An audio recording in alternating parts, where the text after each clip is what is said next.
Kag sa numero 1 sa mga balita, subong adlaw.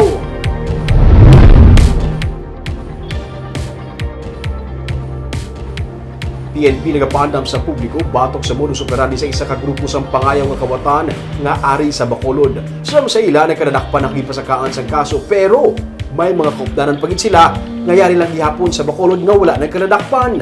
May report si Nico Delfin.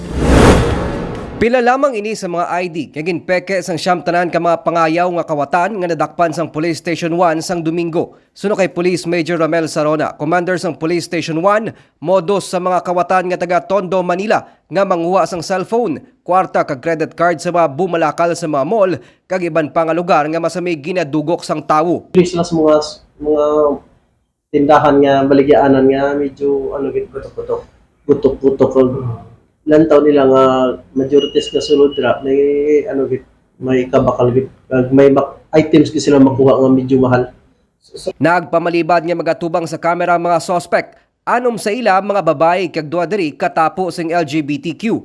Suno kay Sarona, may mga kaupdanan pa mga suspect nga nakapalagyo sang gingkadtuan sang pulis ang ila ginahukmungan nga hideout sa barangay Mansilingan. Isa daw ka LGBT gadala sa ila diri sa Bacolod amo nag-imbestigaran ginamon. Komplete balido siya na ang financial. Financial ka guide nila.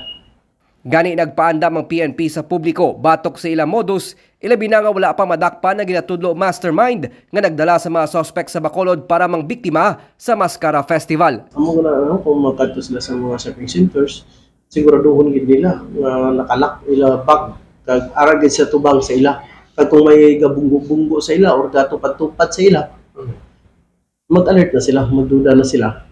Kaya ang nakita naman sa mga sa CCTV na recover naman, more or less sila, anong. Tapos daw i-trap tagid bala nila, tapos bungguan. Duha na kasi mana nga naglawig sa syudad ng grupo nga posible katapo sa isa ka sindikato suno sa PNP. Ginabulubanta nga naglabot na sa minilyon ka pesos ang balor sa ila kinawatan halin sa cellphone kag iban pa nga gadgets nga hasta karon ginaamat-amatan pa recover sang kapulisan. Ang siyam nga una nga nagkaladakpan ang tigayo na nga napasakaan sang kaso nga theft. Nico Delfin para sa DigiCast Negros.